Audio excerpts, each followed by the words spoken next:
Kagiri ethiite na mbere na kurota ministry ya githoomo na makiria ni kiria augite ati nirikitie guteaniria mwana wa Kairetu kumana na ministry no gukorwo ikiregera hari uheani wa tauro cia utheru.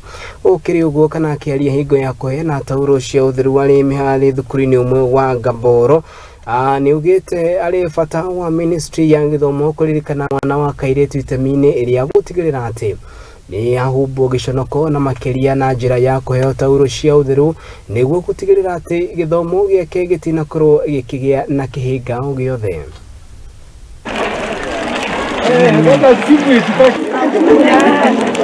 Kwanza kabisa ni kushukuru mheshimiwa Kagiri kwa kutupatia sanitary towels.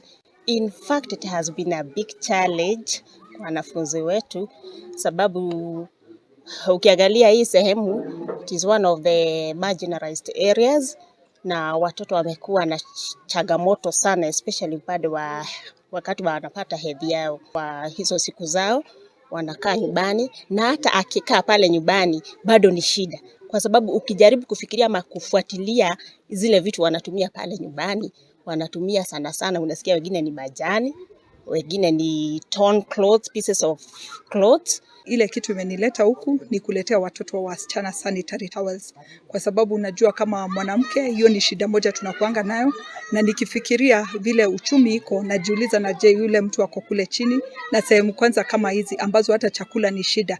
So sasa unajiuliza pia sanitary towels atazifikiria saa ngapi?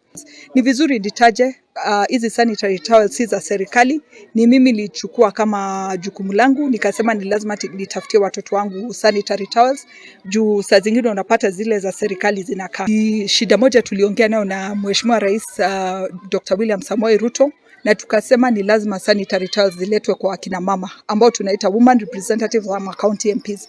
Juu zimewekwa katika Ministry of Education, a ministry where these people have no touch with the child at the ground kule kwa county.